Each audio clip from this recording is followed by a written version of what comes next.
Muy buenos días, bienvenido a otra entrega del Diálogo Libre, del periódico Diario Libre, el periódico que más se lee y que más vende en la República Dominicana. Hoy tenemos un diálogo interesante, vamos a hablar de alimentos, de los comedores económicos. Para ello hemos invitado al señor Nicolás Calderón, administrador de los comedores económicos, quien viene en compañía de Ramón Jiménez, quien es subdirector de los comedores económicos, el señor Wandy Robles, director de operaciones, el señor José Torres, gerente financiero, y Saura Jiménez, directora de programas de alimentación móvil, y la señora Francia Valdés, directora de relaciones públicas. El panel de periodistas que tendrá a su cargo la entrevista estará encabezado por Adonis Díaz, nuestro reportero en el Palacio Nacional, y Wilder Páez, reportero de la redacción integrada de Diario Libre. En unos instantes inicia el Diálogo Libre de su periódico Diario Libre con la bienvenida a nuestros invitados. Bueno, muy buen día José María, buen día a Adonis y a Wilder. Gracias por esta invitación y estamos aquí acompañados de un gran equipo de comedores económicos prestos para servir las informaciones que ustedes requieran de nosotros. Yo quisiera comenzar la entrevista hablando de la evolución de los comedores económicos, porque yo recuerdo en los años 80 que comedores económicos era un pequeño comedor en Cristo Rey y otro en Los Minas, y la gente tenía a veces hasta temor hasta de acercarse a un plato de alimentos de lo que le vendían, creo que era a 5 centavos en ese entonces. Explíqueme, ¿cuál ha sido la evolución de los comedores económicos en todos estos años? Bueno, los comedores económicos del Estado surgieron como una iniciativa en el año 1942 a raíz de la Segunda Guerra Mundial. En esa época la República Dominicana dependía mucho de lo que era la importación de alimentos y por la afectación que tuvieron el flujo de barcos llegar por esta zona, comenzó una gran escasez de alimentos. Entonces el gobierno de la época, que era encabezado por Rafael Leonidas Trujillo Molina, dictó una ley de emergencia. En el mes de junio, 19 de junio exactamente, comienza los comedores económicos a hacer sus primeros pininos. ¿Cómo surge? Comienza a dar el servicio desde los destacamentos militares y policiales. En los cuarteles, que era hasta ese momento la única infraestructura con presencia nacional que tenía el gobierno dominicano, se comenzaron en esas cocinas a preparar alimentos de cualquier tipo. Vamos a decir, un día podían preparar una avena con pan y salían a las esquinas a distribuirla a las personas que tenían dificultad para conseguir alimentos. Eso tuvo una época, unos 2 o 3 años, funcionando de esa forma. Luego vino la etapa de los gobiernos del presidente Joaquín Balaguer, donde a iniciativa del general Mélido Marte y por la propuesta de una persona que trabajaba en comedores llamado Ignacio, se fue a México y se estudió un modelo de comedores y es el que tenemos en la actualidad. Entonces el general Mélido Marte comenzó a construir, por orden del presidente Balaguer, comedores, y llegó a realizar unas 12 instalaciones, como la que usted conoce en Cristo Rey, el comedor de Los Minas, en Santiago, San Pedro de Macorís, La Romana. En las principales ciudades de la República Dominicana se construyeron comedores para poder suplir la necesidad de personas de muy escasos recursos que no tenían fácil acceso a la alimentación. Luego los comedores vinieron evolucionando. Tuvo una época en los primeros gobiernos, por ejemplo, del PLD, en el primer gobierno, donde aumentó también la infraestructura, de unos 12 llegó a tener unos 17 comedores. Luego nos tocó a nosotros dirigirlo y ha pasado entonces ya de unos 17 comedores a tener unos 37 comedores a nivel nacional.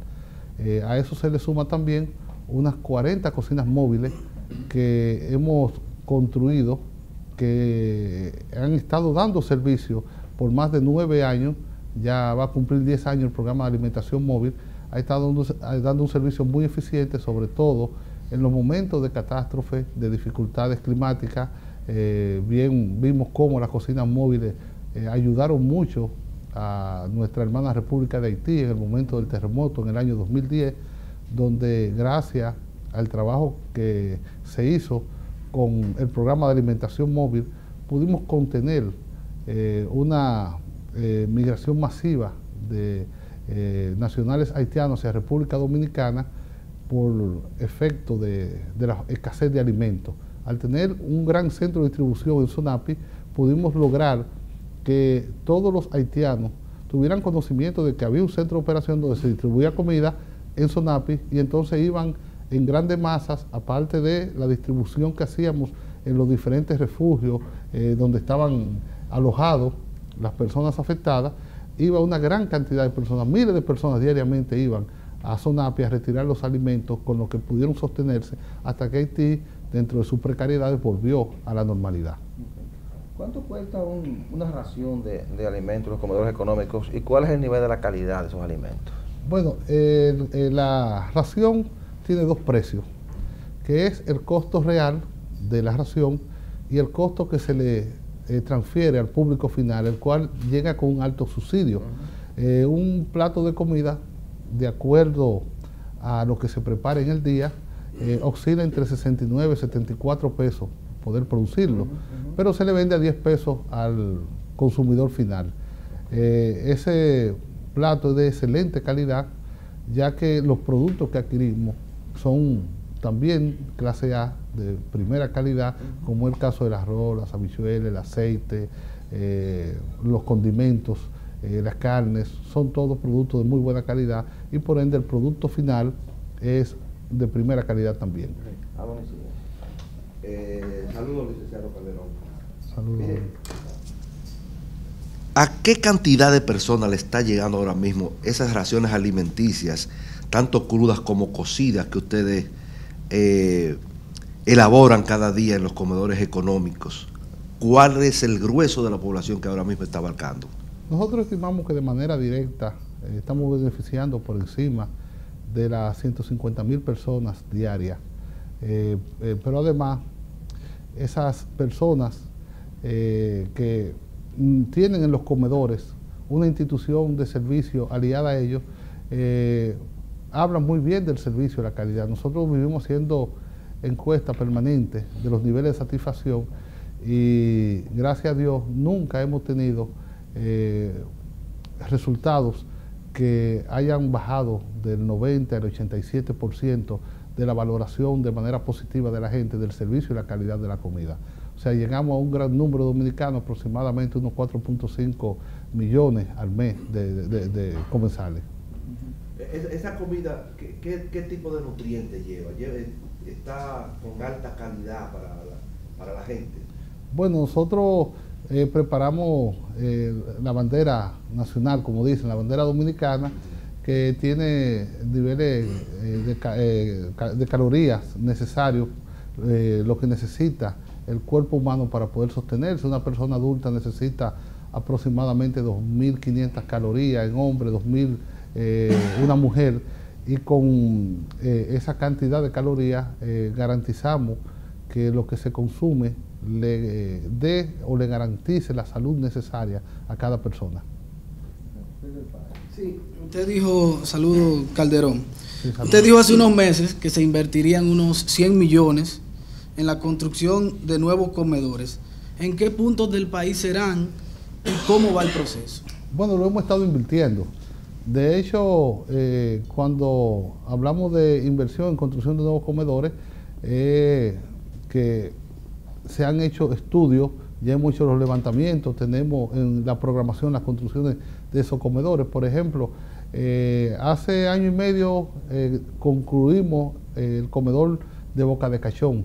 Ese comedor está sirviendo más de 800 raciones cocidas diariamente a las personas que habitan en Boca de Cachón, en la provincia de Independencia. Pero desde ese mismo comedor estamos alimentando un comedor que hemos abierto en Tierra Nueva, donde las personas que habitan allí, más de 600 personas, se alimentan también de los servicios de comedores económicos.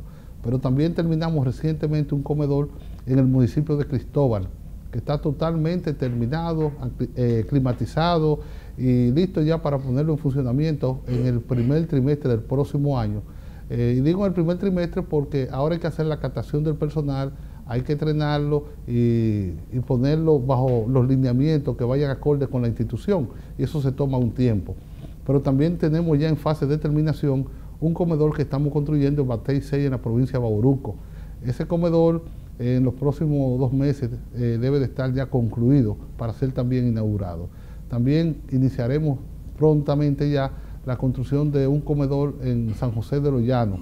De hecho, tenemos los recursos para iniciarlo, pero en un desacuerdo que ha habido entre la comunidad y el ayuntamiento, que son quienes están cediendo el local, no hemos podido iniciar el trabajo. Eso, Dios mediante, en los próximos días quedará resuelto, ya hay una comisión trabajando en eso y arrancaremos con ese comedor. Pero también se está construyendo un comedor aquí en la ciudad de Santo Domingo, justamente en el edificio que aloja la Lotería Nacional, ahí en el Centro de los Héroes. Ese comedor ya comenzó a construirse, era uno de los que estaba en proyecto, pero que por los procesos de licitación para la readecuación y compra de equipo, eso se tarda un tiempo en el cronograma, ya esa fase concluyó y se está trabajando, y ese comedor deberá entrar en operación también aproximadamente en el primer trimestre del año que viene. O sea, la inversión se está haciendo, se está trabajando, lo que pasa es que de manera paulatina y acorde a lo que la ley 340 nos permite que vayamos avanzando. ¿Y el de aquí de la feria? Ese mismo es el de la lotería. Sí.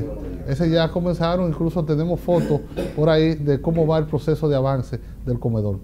¿Cuál es el criterio que toma en cuenta comedores económicos a la hora de instalar un centro de expendio de alimentos?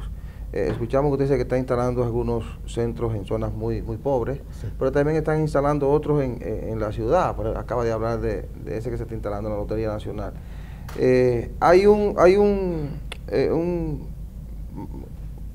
¿Se toma en cuenta la cantidad de personas pobres que viven en el entorno, o hay un interés marcado del gobierno de sacarle un provecho político a este tipo de acción social? Provecho político nunca se busca de manera directa. Normalmente el gobierno se enfoca en tratar de garantizarle la comida a las personas de muy escasos recursos, y además es un deber que la Constitución le confiere a los gobiernos dominicanos de poder mantener el acceso a la alimentación a las personas de muy escasos recursos. Nosotros tenemos en el país un levantamiento que se llama el Mapa Nacional de la Pobreza, que nos indica cuáles son aquellas zonas más vulnerables, más pobres que existen en la República Dominicana, y partiendo de esos parámetros y de esos criterios, entonces se hacen estudios para el levantamiento de comedores.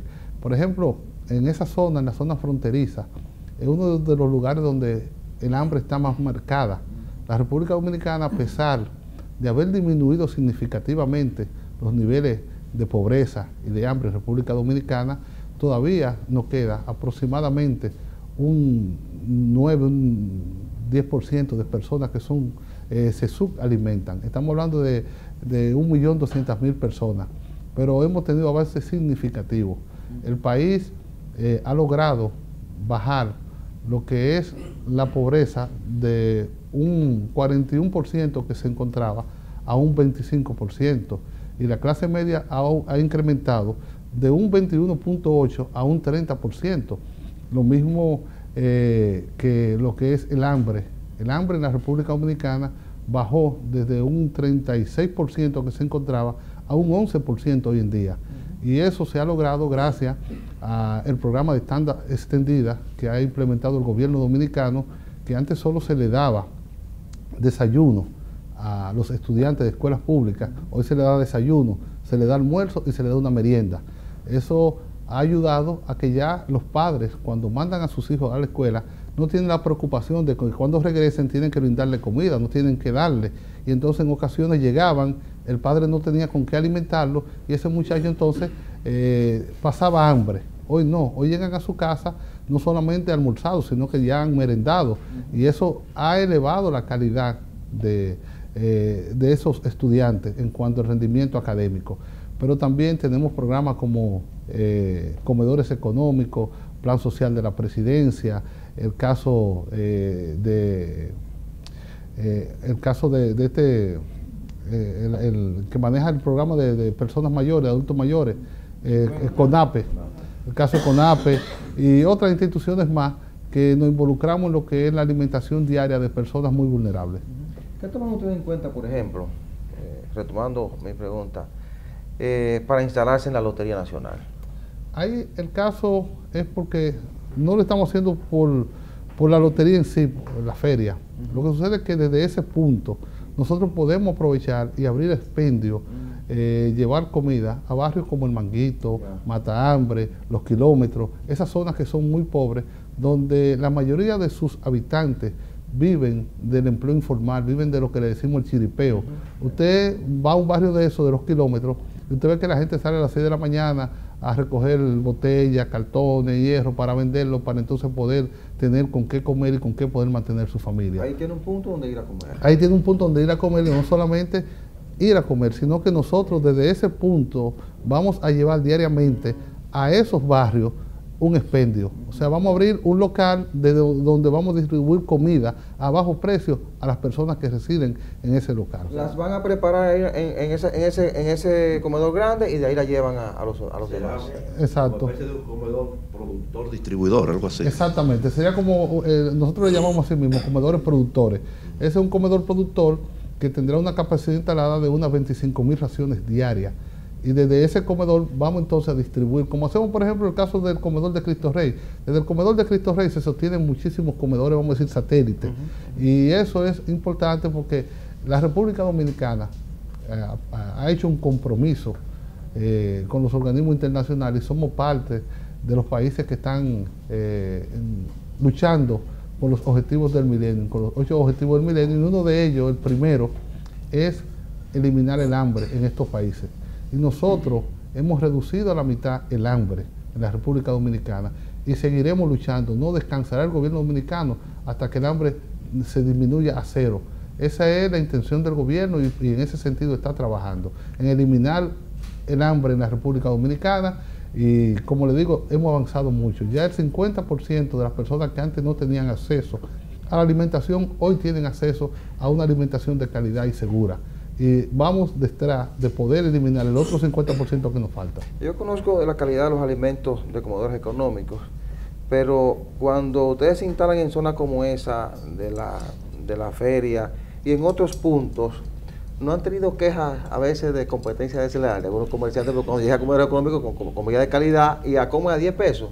Sí, a 10 pesos. A 10 pesos.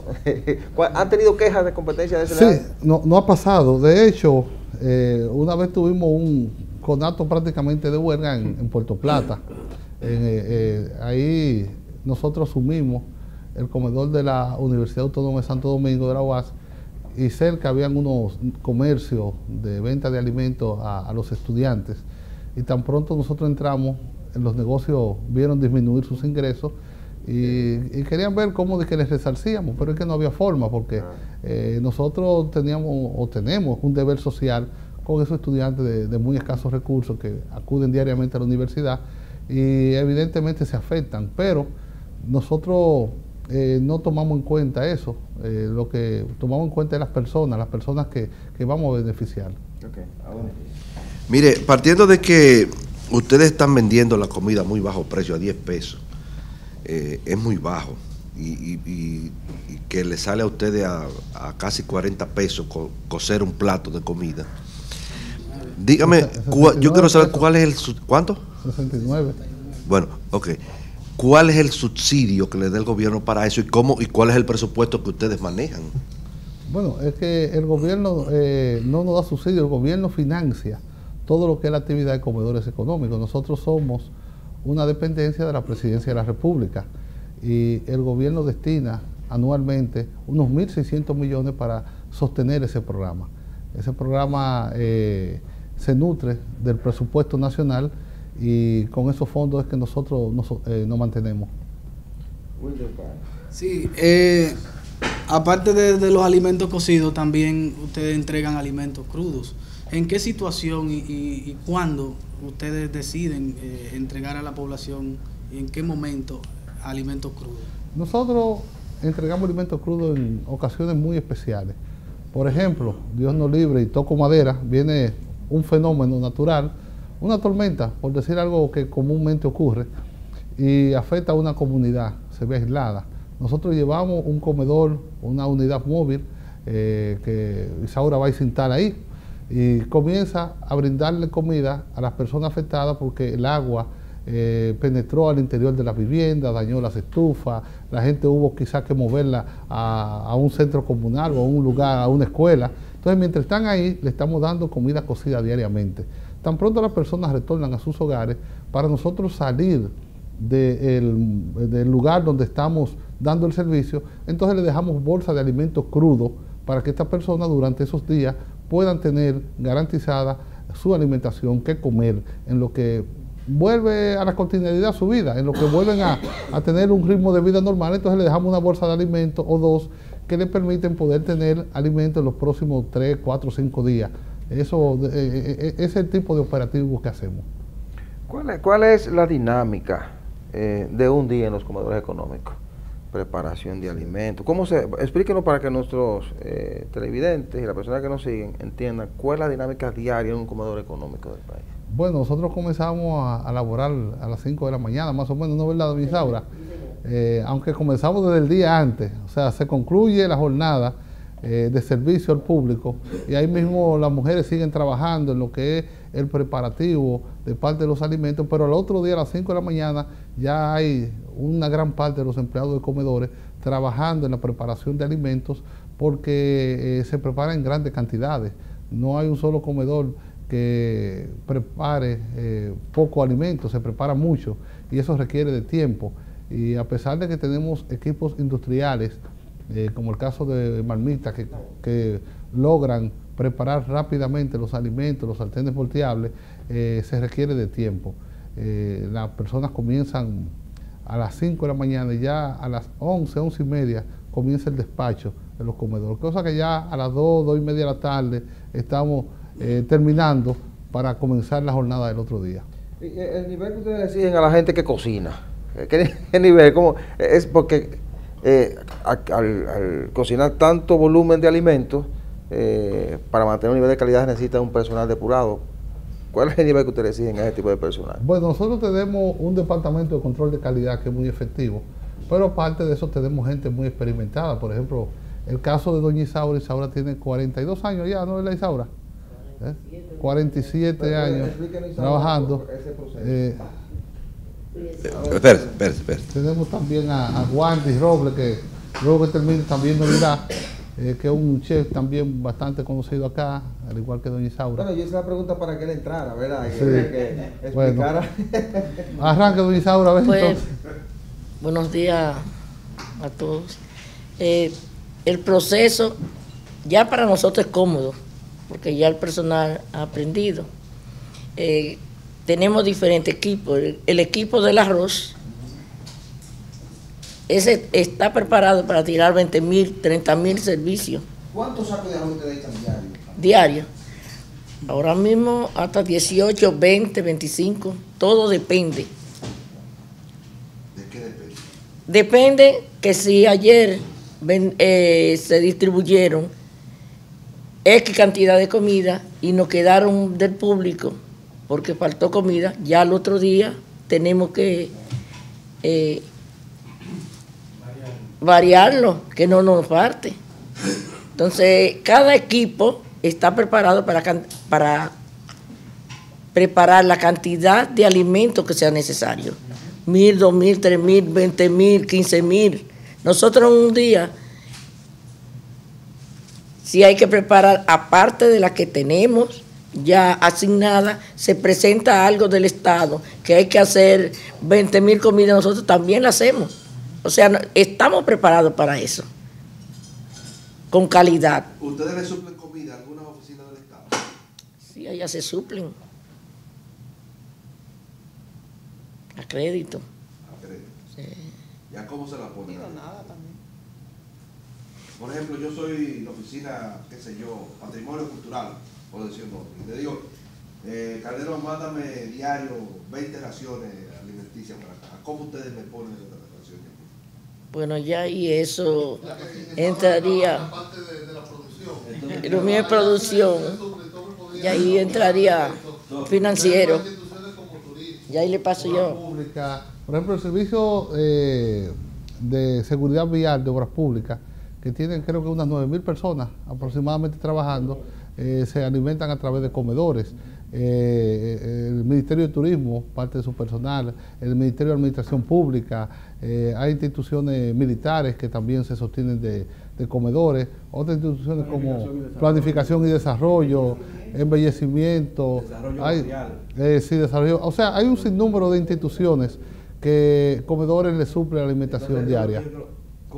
¿A cómo ustedes le ponen la comida? ¿Cómo se la cobran? ¿Se la cobran por el presupuesto? Se les cobra por ¿Mediante presupuesto. un libramiento o ellos le pagan? Mediante libramiento, ellos le obsequian esa comida a sus empleados y la pagan, depende el valor, porque ellos consensuan con el departamento de producción y con operaciones lo que es el menú. Pero Wandy le podría ir Torres abundar. Depende de la institución. Los precios oscilan entre 25, 40 y hasta 60 pesos, dependiendo. Porque muchas veces ellos requieren determinado rubro y nosotros si lo ponemos tenemos que aplicarle esos precios, varía. Por ejemplo, la de planificación ahora mismo yo la están pagando creo que a 50 y no me falla la memoria. Sí, bueno, eso, porque exigen una serie de cosas que muchas veces uno no la... Un menú especial, por ejemplo. No diría que especial, porque es lo mismo. Porque especial es cuando usted dice, bueno, vamos a ponerle pescado, una langosta, un chivo. Pero es dentro de lo mismo. Yo dice, mira, vamos a hacerlo de esta manera. Sí. Wadi, explícame entonces tu especialidad, ¿verdad? Mira. ¿Cómo se da ese proceso, los niveles nutricionales, cuál es la combinación que ustedes hacen diaria, para que la gente pueda recibir con nivel de satisfacción ese plato de alimento? Si yo buenos días, ante todo, y muchas gracias por la invitación. Si yo tuviera que ponerle a esta entrevista un nombre, yo le pusiera que somos la operación más grande de alimentos de República Dominicana. Contando de que si nosotros tenemos un promedio de 150.000 comidas al día, recuerden que solo es comida, no incluye desayuno y cena. Y cuando nosotros hablamos a los jóvenes, a la gente que nos está siguiendo, le decimos que hay que estar orgulloso de lo que sería trabajar en el Estado, trabajar desarrollando las políticas sociales de nuestro presidente y de la mano del señor Calderón, que es nuestro administrador. Hay algo importante. Somos la única operación que tenemos, bueno, terminamos ya este fin de mes, una capacitación avalada por el Programa Mundial de Alimentos. No hay ninguna institución, ni pública ni privada, que maneje alimentos que tenga esa certificación. Segundo, cuando se habla de cocinas móviles, se habla de cocinas móviles con el programa de alimentación móvil. Y sin embargo, en el 2018 le hablamos de food truck, que es lo que todo el mundo quiere. El pionero con los food truck en República Dominicana es el licenciado Calderón desde el 2009. Somos los únicos food truck que cada una hora te damos 600 comidas. No hay ningún parque que te haga 600 comidas en una hora. Y eso es una de las cuestiones que los jóvenes deben saber en nuestras instituciones, que el Estado está a la vanguardia para poder cumplir el ODS 2, que es el hambre cero. De hecho, en esta semana que se celebra la Semana Mundial de la Alimentación, no tan solo estamos trabajando lo que es la parte de dar el servicio, porque no es dar comida per se, es dar comida con nutrientes, es dar comida con los macros y los micronutrientes para que nuestra familia pueda mantener una mejor salud. Recuerde que la salud va directamente proporcional a lo que nos alimentamos. Y está demostrado que con 2 cucharadas de arroz y una de habichuela, una persona no se desnutre, porque obtiene la energía y obtiene los niveles de minerales que necesita el cuerpo por un día. Lógicamente, estamos hablando en emergencia o en una situación de muy escasos recursos. Si usted puede, ahorita le voy a enseñar una comida de nosotros, definitivamente una comida de nosotros, y le puedo decir una experiencia como chef. El lunes pasado, en el comedor hicieron arroz, habichuela y carne molida. Se supone que yo no debo comer tanto, ¿verdad? Por el tema de salud y por el tema de peso. Yo no le puedo explicar cómo estaba esa comida en el comedor el lunes. Estaba buena. Demasiado buena. que, bueno, yo tenía cita con el nutriólogo y fui el martes, porque dije, mira, hoy yo no voy para allá, porque hoy sería un abuso. Y de verdad que cuidamos eso. Pero una de las cosas que también cuidamos es el servicio que nosotros le damos a la gente. En ese entrenamiento, mírate a los ojos, ¿cómo estás? Cuidamos de que sean niños, que sean embarazados, que sean personas envejecientes, que sean personas con discapacidad. Y algo importante que nosotros estamos trabajando, por ejemplo, el martes pasado, Ramoncito, nuestro suministrador, el señor Calderón, ellos comen y comemos torres muy frecuentemente en el comedor económico, porque hay que quitar ese estigma de que esa comida, no, o sea, la hacemos pero no nos la comemos, la hacemos, la compramos, la producimos y también nos la comemos. O sea, todos nosotros comemos en los comedores, por ende, es una comida de excelente calidad. Algunas personas entienden que por la forma en que se preparan los alimentos y por el volumen que se prepara, es una comida que no toma en cuenta el balance que hay que llevar para no engordar a la población. ¿Se toma en cuenta algún balance de manera tal que hoy te sirvamos unos niveles de comida que mañana sean diferentes y que tengamos una población sana en lugar de una población que lo que esté sea comiendo para llenarse y engordar, para decirlo de alguna manera? Desde hace 6 meses, desde el mes de abril, nosotros recibimos las instrucciones de la OMS, de la Organización Mundial de la Salud, donde se nos indicó que tenemos que tener muy en cuenta la prevención de enfermedades no transmisibles, que son las más comunes en la sociedad actual, que es la obesidad, la hipertensión y la diabetes. Entonces, una de las cosas que hemos trabajado en los menús es bajar el sodio de la comida. ¿Y cómo tú bajas el sodio de la comida? Bajando la cantidad de condimentos y la cantidad de sal que lleva la comida. Por ejemplo, nosotros no tenemos sal cruda en nuestro servicio. Tú has visto que en muchos restaurantes, después que te sirven la comida, aún tienes la sal para poderle echar.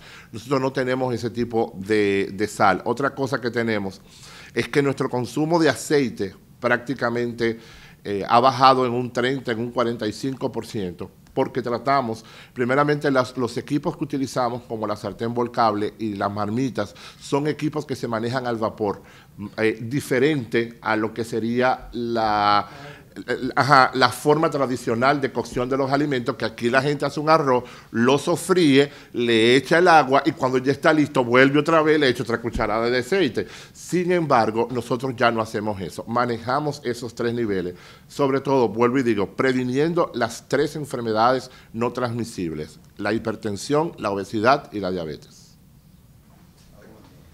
Mire, hay algo que a mí me llama la atención y es como curiosidad más bien.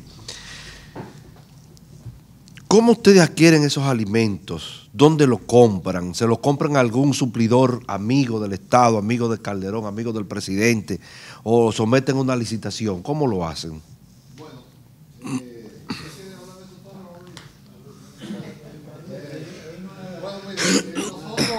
Se le compra normalmente a través del proceso de licitación, acorde a lo que establece la ley 340-06, se hacen convocatorias públicas a través de los medios de comunicación y todo el que tiene interés en participar retira el pliego de condiciones, agota todos los requisitos y plazos que la ley establece y al final la empresa que presenta mejor servicio, mejor propuesta, ajustado a lo que es calidad y precio, entonces a esa se le adjudica.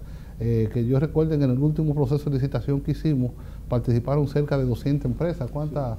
197 empresas. 190 y algo.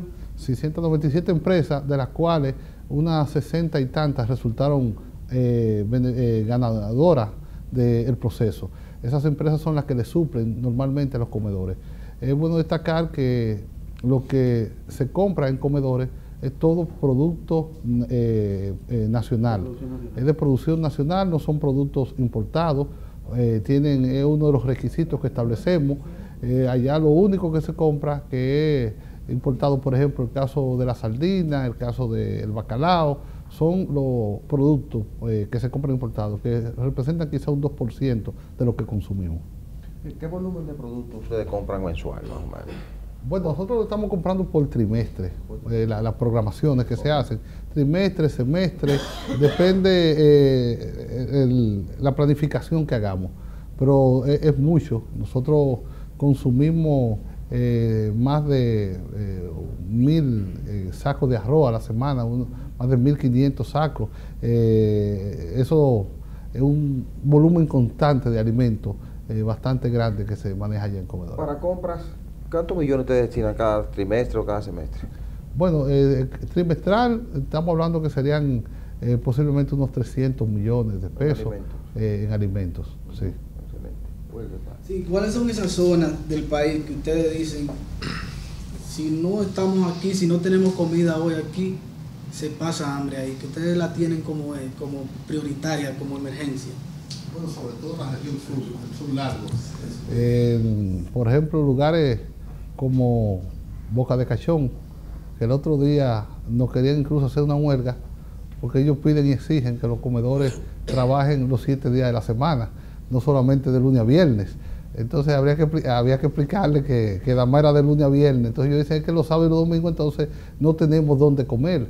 Y entonces pedían que le dieran entonces alimentos crudos, porque son lugares todavía muy pobres, donde el empleo es muy escaso, el poco empleo que aparece es informal, viven de la agricultura o de algún tipo de labor artesanal, y es muy escasa la economía en esas zonas.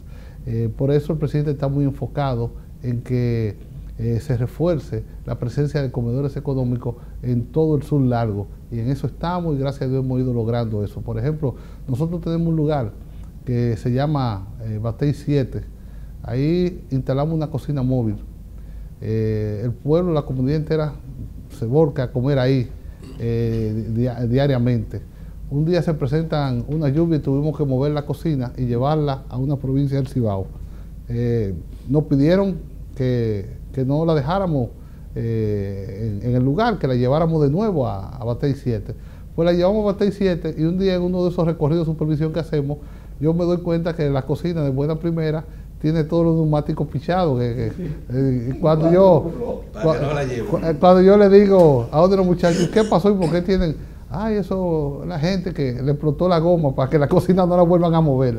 O sea, en Batey 7 son de la experiencia, las cosas que uno vive, que uno lo cuenta y uno lo dice porque no tiene esa necesidad. Pero quien la vive sabe lo que significa que le llegue el mediodía y no tener que comer, ni siquiera tener la esperanza de conseguir comida. Entonces, si tienen una cocina móvil ahí, un comedor, lo que quieren es mantenerlo y lo defienden y lo cuidan. Y usted ve que usted va a Batey 7 y usted entra a la calle principal y lo primero que usted ve es esa cocina móvil ahí porque no quiere que se la muevan. Ahí, ese es el lugar exacto. Incluso nos estaban proponiendo que le construyéramos un comedor y ellos quieren eliminar un play que hay ahí para que le hagan el comedor ahí. Pues dice que la prioridad de nosotros es la comida, no es jugar pelota. Claro. O sea, eso pasa en esa región, en la zona sur. Nosotros le estamos construyendo 2. Lo que pasa es que el dominicano quisiera tener las cosas al lado de su casa. Hay uno en Cristóbal, que le queda aproximadamente 3 kilómetros de distancia, y otro en Batey 6, que está a menos de 1 kilómetro de distancia de Batey 7. Ellos quieren uno ahí, en Batey 7. Y lamentablemente no podemos en todos los lugares tener un comedor, una planta física, pero sí se le da el servicio.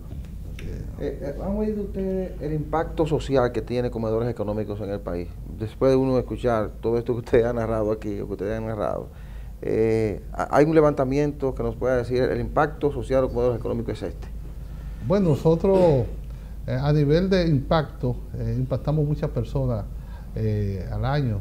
Estamos hablando que cerca de 30 millones, 25 millones de servicios se distribuyen cada año.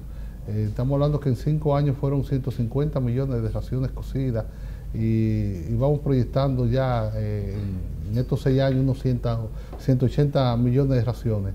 Esa comida llega siempre a personas de muy escasos recursos y el impacto siempre es muy positivo, y gracias a Dios y gracias al apoyo del gobierno del presidente Medina, mucha gente tiene en comedores económicos una solución a mano.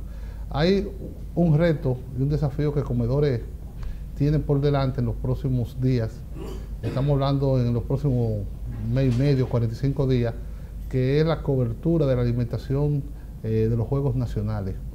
En el país se va a celebrar Sí, no, en Salcedo. En Salcedo. En Salcedo, el 24º Juegos Nacionales, y en Salcedo no hay cocina, no hay comedor económico en la provincia hermana Mirabal, pero a través de las cocinas móviles que poseemos, nos vamos a instalar un campamento bastante grande ya, y desde ahí distribuiremos alimentos durante esos 10 días que se estarán celebrando los Juegos Nacionales. La proyección es que cubriremos aproximadamente unos 80.000 servicios, 80.000 comerciales.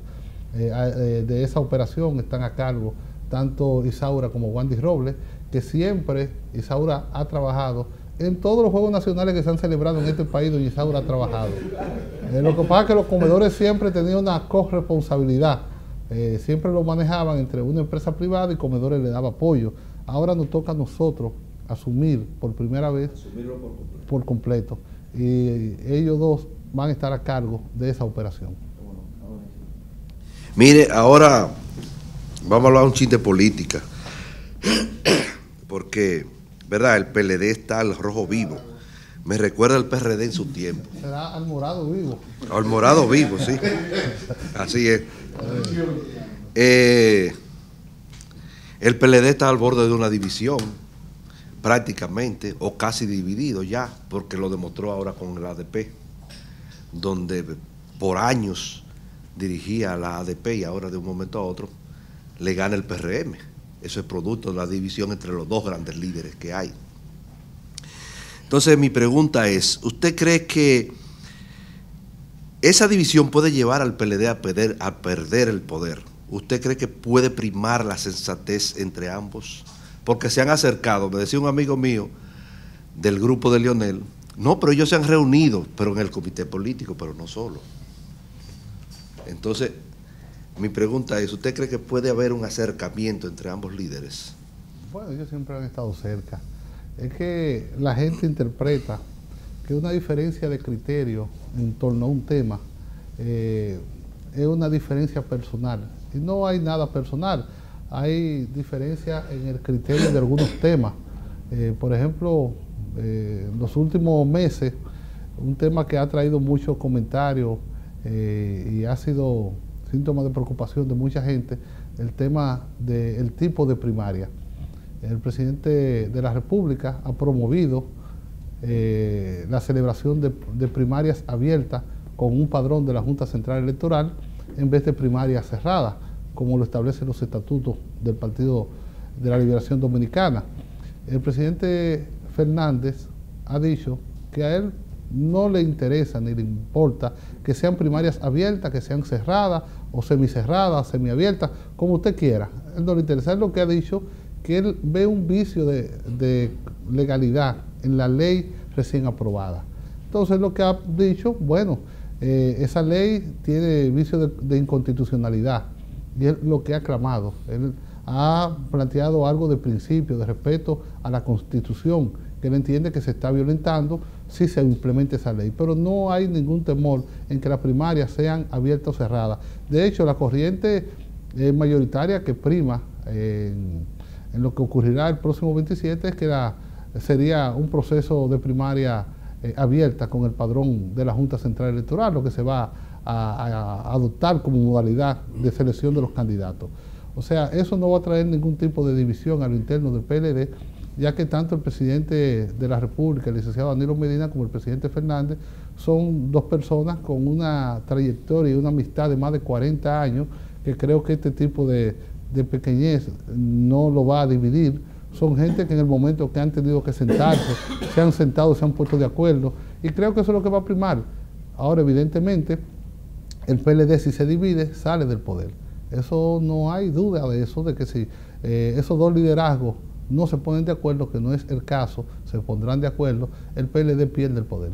Y si en marzo dicen desde Palacio, yo voy, se van a enfrentar los dos en unas primarias. Mire, no podemos adelantarnos a las consecuencias. Uno no tiene una bola mágica que uno pueda predecir el futuro. Lo cierto es que, por ejemplo, la Constitución de la República prohíbe una ya tercera repostulación del presidente Medina, y de cara a lo que es el marco constitucional al día de hoy, la reelección entonces no estaría permitida, lo que abre el camino a otros compañeros que desde ya están en la calle. Vemos como hay compañeros como el caso de Carlos Amarante Baré, Andrés Navarro, Manuel Crespo, el mismo presidente Fernández, Temístocles Montá, que acaba de lanzar también su precandidatura, todos compañeros muy meritorios, Reinaldo Párez Pérez, todos compañeros muy meritorios que están en busca de la nominación presidencial. Al final, el partido irá a un proceso de convención y elegirá al que ellos entienden que representa la garantía de poder más allá del 2020. Sí, recientemente salió un informe sobre corrupción que coloca el país en un lugar importante. ¿Qué opinión le merece?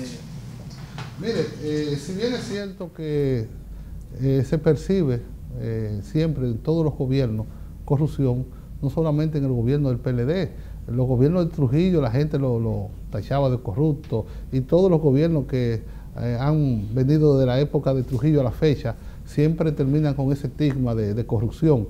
Pero los gobiernos del Partido de la Liberación Dominicana es donde más se ha hecho para combatir ese flagelo.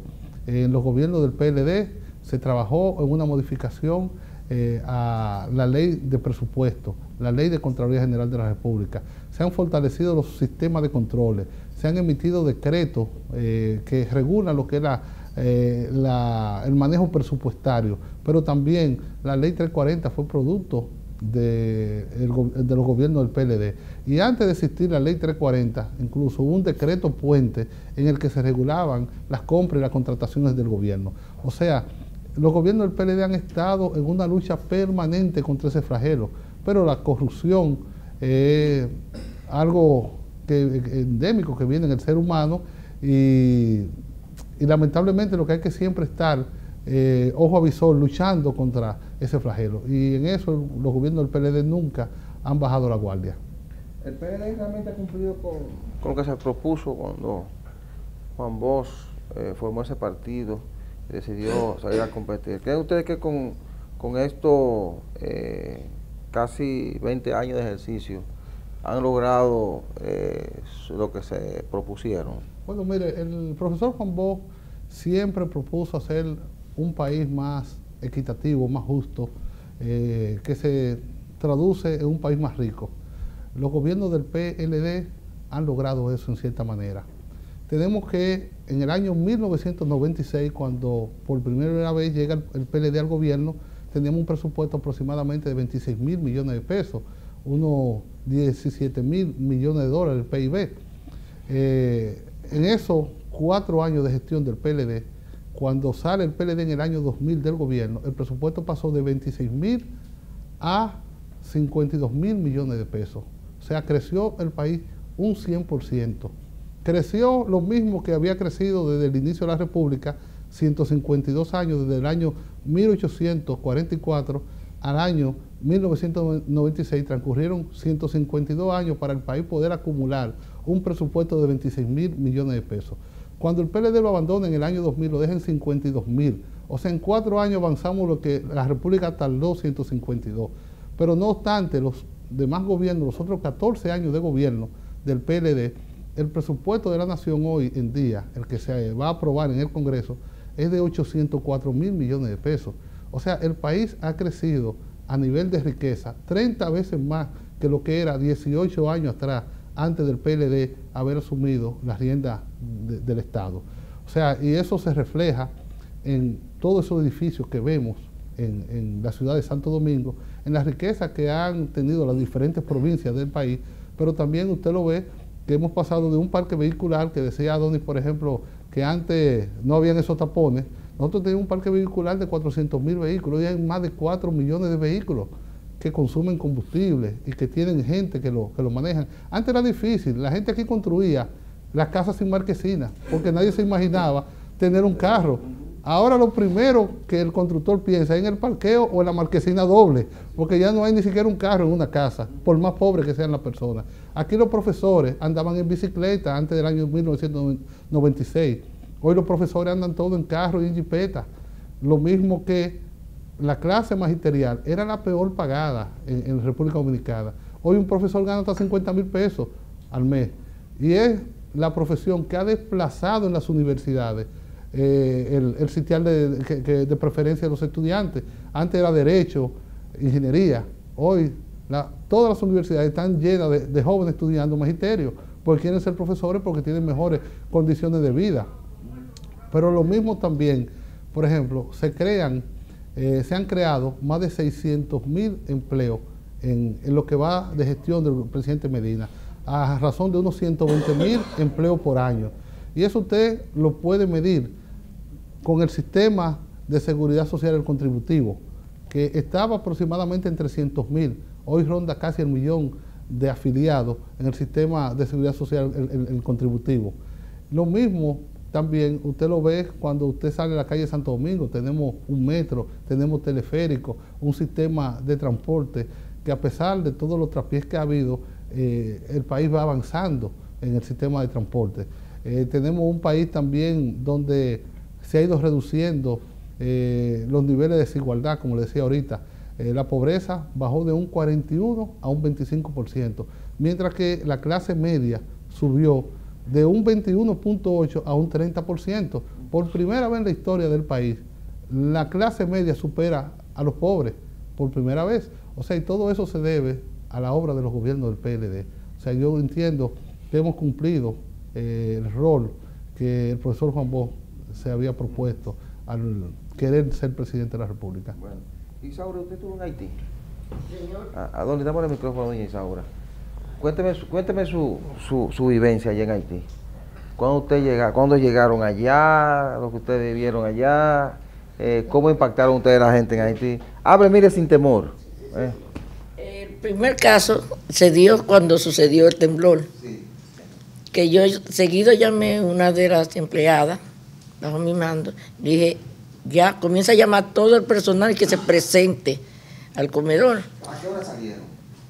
No, nosotros comenzamos a despachar camiones desde las 10 de la noche, ese mismo día, para que nos esperaran avanzando, comedor y cocina. Primero se hizo una línea en la autopista, en la San Vicente, llenando los camiones, habilitando las unidades y poniéndonos en línea. Y vinimos saliendo como a las 12 de la noche de aquí de la capital, ya todo lleno. Y llegamos a Jimaní. Allí en Jimaní hay una anécdota muy elegante de mi superior. Llegamos a esperarlo a él, porque usted sabe que quien nos recibía a nosotros no podíamos meternos así por sí, aquí claro, llegamos. Claro. Pues los militares, la MINUSTAH, y hasta que la MINUSTAH nos dijera, comiencen a avanzar, la avanzada, no había nada, llegamos, amanecimos allá.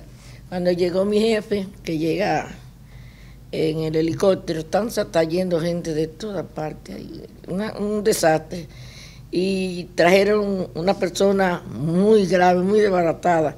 Y imagínense, para llevarla a Barahona. Y se estaban volviendo locos, dice el superior. No, móntemela ahí, en el helicóptero donde él andaba. Y nosotros nos quedamos. A una persona que llegó herida. Le dije, no, que se vaya, que yo me voy como sea de aquí. Yo me voy. Esos fueron que esas son las cosas que motivan al empleado a coger fuerza. Sí. Cuando ven que nuestro superior coge el mando y nos enseña a que hay que hacer las cosas, no mirando a quien sea hay que hacerle. Entonces, de ahí salimos serían como a la 1 que nos comenzaron a recibir. Eran como las 3 o 4 de la tarde. Sí. Porque Haití, Diario Libre publicó una foto en primera plana de toda la cocina móvil cuando íbamos cruzando. Nosotros fuimos los primeros en llegar. Sí, claro. Ahora, ¿qué pasó? Nosotros fuimos al otro día temprano por aire a Haití. Aterrizamos en el aeropuerto y cuando llegamos a Haití resulta que no había gobierno. No había con quién hablar. El presidente no se sabía dónde estaba. Cuando nos dicen que la casa del presidente se destruyó, el palacio estaba en el suelo, el presidente no aparecía, la mujer tampoco. No había nadie. Entonces había un coronel de la MINUSTAH que había quedado a cargo de Haití. Pero el coronel, nos sentamos a hablar con él y él en una nos dice, miren, excúsenme, yo estoy hablando con ustedes, pero yo no lo estoy escuchando. Ayer se cayó el Hotel Montana y mi esposa y mi hijo estaban haciendo ejercicio en el gimnasio abajo y están graves. Mi esposa falleció y mi hijo está grave. Ahora mismo lo están montando en un avión para llevarlo a Miami. Yo tengo que irme. Entonces yo le digo, ¿y qué vamos a hacer? No. Queda el oficial, una señora ahí encargada de esto, creo que era coronel de Argentina ella, queda encargada de esto, coordinen con ella que yo tengo que irme. Y se fue. Cuando ella le dijo, sí señor, no hay problema. Cuando ella se va, que nosotros nos sentamos a hablar con ella y dice, miren, yo no sé nada de esto. Yo, porque mi jefe está, que yo no sé. Entonces yo le digo, miren, si ustedes nos permiten, ¿le podemos dar alguna orientación? Y ella, sí, cómo no. Entonces nos sentamos a planificar cómo los primeros momentos de la tragedia, cómo comenzar a actuar. Y entonces, porque ellos nunca se habían enfrentado a una situación de esa naturaleza y estaban asustados, habían constantes réplicas y nadie quería meterse a un techo, todo el mundo en la calle. Entonces, miren, vamos a agarrar todo el que perdió su vivienda y vamos a llevarlo a grandes extensiones de terreno, campos, play. Entonces ahí comenzamos a llevar gente a los campos de fútbol, que ellos juegan fútbol, sí. A los campos de fútbol, a solares baldíos que habían, lo limpiábamos para meter a la gente ahí y hacer campamento, después censarlo para poder darle los alimentos. Bueno, después que terminamos de planificar eso, entonces coordinamos con la Minuta el ingreso de las cocinas móviles desde Jimaní, que lo teníamos en la casona, a Haití. Y entonces ahí fue que cuando se dio la orden, yo mismo vine a buscarlo con un oficial de la Minuta, apellido Cabeza era. Cabeza. Que Ramoncito fue otro que estuvo con nosotros desde el primer momento allá. Fuimos, buscamos y vinimos entonces con la Minuta por tierra desde Jimaní hasta Puerto Príncipe. En Puerto Príncipe nos prepararon un espacio en Sonapi, donde instalamos unas 17 cocinas móviles y desde ahí entonces se le daba todos los días los alimentos a las personas que estaban refugiadas en los lugares que habíamos preparado. Todos los días se hacía un censo en la mañana, cuánto habían, y se les llevaba entonces la comida. Qué bien. Pues, para continuar. Cuando salimos, que llegamos, comenzamos ya la entrada a Haití, nosotros veíamos unas fundas azules como empaquetadas, altas, y digo yo, ay, pero ¿cuántos guineos? Porque como en la línea noroeste ponen los racimos de guineo en una funda azules, lo que yo menos me imaginaba en la carretera, así en la calle, ya doblando, que eran muertos, que tenían ahí. Bueno, llegamos bien, nos estacionaron. Nosotros, ¿y cómo yo lo dejo yo a ustedes aquí? Déjame buscar un lugar donde amanezcan ustedes. Cuando ya encontré un hotel que está cerca de aquí, digo yo, no señor, aquí, señor, escúcheme con todo el respeto, aquí vamos a amanecer todo, porque no hay cupo para tantas personas, aquí vamos a amanecer. ¿Usted sabe qué pasó en ese hotel? Que esa misma noche vino un temblor y murieron todos los que durmieron ahí. Y mi jefe me dijo, no, lo que usted diga. Pues le voy a decir que eso era una cosa triste. Yo nunca, eso cambió mi forma de ser, de pensar, de mirar, de vivir.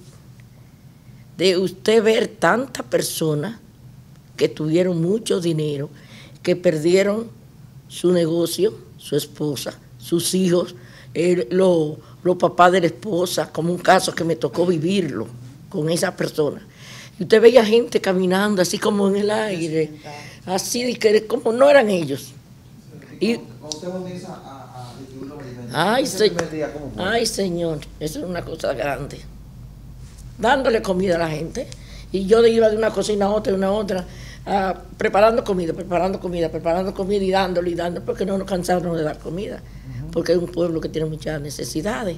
Luego, una noche hubo otro temblor más grande todavía. Ay, Dios mío, yo decía, bueno, señor, estamos haciendo una obra, yo creo que tú no puedes. Bueno, cuando ahí estamos con todos los niños, llamé a mi superior y dije, ay, jefe, si usted pudiese conseguir conflé para una cantidad de niños que hay aquí, que por la mañanita no se sabía dónde era que dormían. El más grandecito era como así. Después eran chiquitos, pequeñitos de año y pico, 2 años, de manito. Iban próximos como a la cocina a buscar algo. Entonces yo puse una empleada que se llamaba María Marte Ese mismo día yo hablé con el jefe y esa misma noche me llegaron fundas y fundas de conflé. Y yo comencé, lo sentábamos en una mata, debajo de una mata, todos esos niños, y ahí les dábamos conflé con leches, y ellos lo comían así. Y ellos hicieron como que eran hijos nuestros. Todos los días el desayuno, la comida y la cena. Entonces, no visitaban todos los países del mundo. ¿A supervisar a supervisar, a ver la cocina. Ellos pensaban que esa cocina él la mandó a Estados Unidos. ¿A los cuántos días usted regresó aquí después de que? Al mes y una semana. Un mes y 10 días. Y más o menos. Fue el primer vez que vine. Sí. Bueno. Para sacar la cocina eso fue también otro tema. Porque no querían que se fuera. No, se llevaba la comida. No, y entonces encontraron apoyo en organismos internacionales que no querían que la movieran. Y entonces ellos querían pagarnos la cocina para que hagamos cocina y dejáramos ahí. Y entonces nosotros no, que eso del gobierno, eso no se vende. Pero mire, estamos hablando que Haití es un país que en tiempos normales, por ejemplo, ahora, el 47% de la población pasa hambre. Imagínense Haití afectado por un fenómeno como un terremoto. Prácticamente es terrible. Es terrible, es invivible. Lo que allí se vivió esos días. De hecho, nosotros, la gente no le interesaba nada que no fuera comida en esos momentos, porque era vivir, era subsistir a esa necesidad. La gente dormía en la calle, nadie amanecía esos días en su casa. La gente cerraba en las calles, ponían tanques de basura y entonces tiraban colchas y sábanas y se acostaban en la calle, literalmente se acostaban a dormir. Y usted iba en un vehículo y usted veía a toda esa gente acostada, usted pensaba que eran muertos. No, era gente viva, que no se atrevían a meterse al interior de una vivienda por miedo a que una réplica le cayera encima. Sí, pero lo más grande también era la distribución de la comida. Como se distribuía la comida, era con un tanque de guerra adelante. Y no era fácil llevar la comida. Una anécdota. Ahora yo le voy a decir una cosa, eso no le sirvió de nada, porque un día estábamos distribuyendo unos alimentos en un lugar y un edificio como de 4 pisos que había al frente se desplomó en el momento que estábamos distribuyendo los alimentos. Y en cierta seguridad que había ahí, salió huyendo todo el mundo con todo el tanque de guerra. O sea, y es importante resaltar que a través de las Naciones Unidas que nos hemos estado involucrando y estamos llevando lo que es el comedor a nivel internacional a darnos a conocer. En este mes de abril nos visitó la primera ministra de Pakistán de ayuda, visitó los comedores, salió súper emocionada. Y algo importante, en todos los países del mundo donde hay emergencias, las personas salen de donde está la emergencia. Nosotros somos el único país a través de comedores económicos que llevamos la comida a donde está la emergencia. O sea, la gente no tiene que bajar de la montaña o no tiene que salir de su pueblo a hacerlo. Nosotros vamos hasta allá y así evitamos una migración a la ciudad y sobre todo tener una cantidad de gente. De hecho, eso ha sido tan importante que hemos recibido invitaciones para poder darnos a conocer y poder replicar esa política social en otros países de Latinoamérica. Y mi última anécdota que a ustedes les va a gustar a ustedes fue cuando me visitaron unos periodistas alemanes de diferentes países y ellos pensaban que esa cocina era de americanos, nos mandaron los americanos. Y digo yo, no, esta cocina móvil es de República Dominicana. Dicho, República Dominicana, dijo una señora. Sí. Digo yo, sí, permítame decirle que mientras su país es muy grande, como usted dice, no están preparados como estamos nosotros, que mientras nosotros somos pequeñitos, mire lo que tenemos, ningún país del mundo lo tiene. Mientras su presidente piensan así, nuestros presidentes piensan, nosotros pensamos, mi jefe, yo quise decir que el presidente pensaba más que ellos, y ellos pensaban así, pequeñitos. Ellos dijeron excusa y se fueron. ¿Cómo en mi cara me van a ofender mi país, donde nosotros somos los primeros pioneros? Así es. De cocina móvil. Bueno. Aquí por el licenciado Nicolás Calderón, pero fue quien auspició los comedores económicos. Una innovación. Bueno. Fue él, sí señor. Bueno, con este testimonio de doña Isaura Jiménez, directora de programas de alimentación móvil, llegamos al final de este diálogo libre. Agradecemos al señor Nicolás Calderón, administrador de los comedores económicos, a Ramón Jiménez, subdirector, Uandi Robles, director de operaciones, José Torres, gerente financiero, la señora Isaura Jiménez, directora de programas de alimentación móvil, y a la señora Francia Valdés, directora de Recursos Humanos, por su participación en el Diálogo Libre. A ustedes, muchísimas gracias y hasta la próxima entrega. Buenos días.